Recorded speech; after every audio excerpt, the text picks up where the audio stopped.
Hello, my friends. This is going to be a walkthrough of how you can do a nice mock-up for your portfolio, whether it's digital or print. I'm going to set this up like it's for print with 300 resolution CMYK. I'm only going to do a letter at horizontal for this, but depending on where this is going to go, you might make the size different or the resolution or even the color mode. I'm going to hit create. So I like to start with my file so I know exactly how it is. Now I've got a student's nice advertisement and I want to place it onto a magazine. I have already gone in and found this mock-up on Upsplash, which is a great site. There's Pixabay. Don't just go on Google and find things. Make sure it's from a free licensing site as a base. Now, depending on the amount of angle there is, on the amount of content, you've got to think those through. I wanted an option that showed some layout and then gave me room for a page to showcase that advertisement. So you download it. I've already downloaded. Go back to your file you've set up. Obviously do a save as. Save it in a safe place. Do not work onto a flash drive. If there was a drive plugged in, it'd be right here. I'm going to do this in my downloads for now. Name it your name. Add. Great. Now let's go in and place linked our background that we found. So I like sometimes to leave the name because that helps me like track credentials if I ever needed to put those in. Place your image, scale it depending on how your preferences are set, scale it using shift or not. Because I want to showcase this is going to be my ad, I'm going to move the composition with my ad mostly centered. I actually could even scale it up a little bit, and that feels pretty good. Next, I want to bring in my smart object. So I'm going to go File. I'm going to place linked. I'm going to find, this one happens to be a PSD, but you could use an Illustrator file, you could use a JPEG, a PDF, quite a few different file types, but you can also work in nice quality layered files like this PSD. I'm going to hit place, leave it native. After that, I'm going to turn it to a smart object. So I'm going to go up to layer, hit return to finish my transform.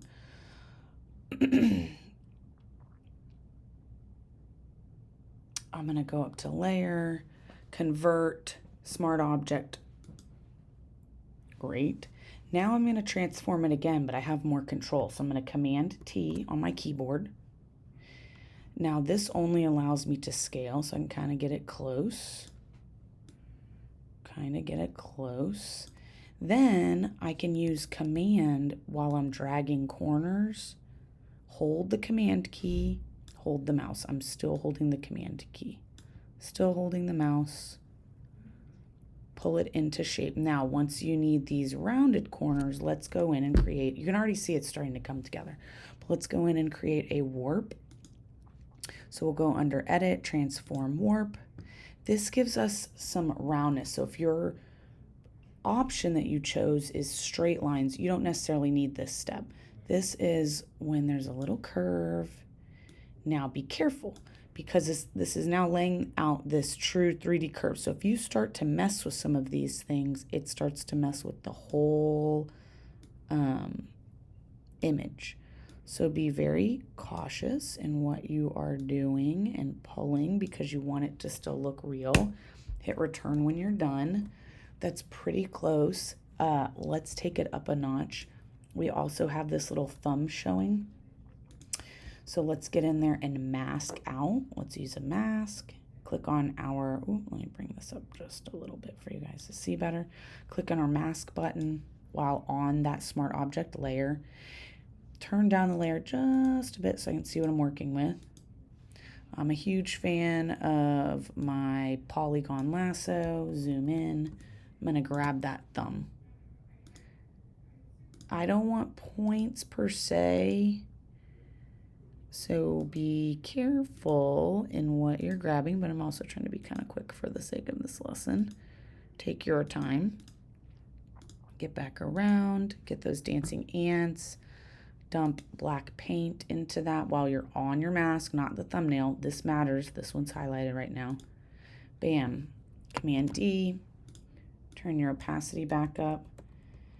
Now it's actually inside there. Now, if we want to get a little bit of a shadow to make this look like it's rounding a little bit more, let's grab one more layer. Hit shadow. Turn it to a multiply because that's what we always do. Grab a brush, turn it black, make sure it's fuzzy. Sometimes I just leave it at 100 when I know what I'm about to do. So I'm gonna paint using shift, just a straight line. Then I'm gonna Command T on my keyboard, move this into place. It's a little large, scale it down. I'm gonna go and take off this edge later. Hit return. Now we can come in here. I'm gonna take the edge off first, I think. Grab my same polygon lasso. Actually, let's turn it down just a little bit and let's just clean up this edge. Ooh, we should have gotten that edge even cleaner. Kind of do one of these moments. Hit delete on your keyboard. Command D on my keyboard. Ooh, you can see that little bit of an edge, so be careful with those things. And then let's go do the same down here because we don't want those weird little edges. And now, look how fast we were able to make a really nice mock-up. Custom shadow, looks like it's really in place, laid out next to someone's like actual work. Make sure you hit save when you're done. If this is going up onto a website, you can always do different exports and mess with the settings in a PNG probably to get them as low as possible I love the save for web legacy because it really lets me compare and contrast. Let me know if you have any questions.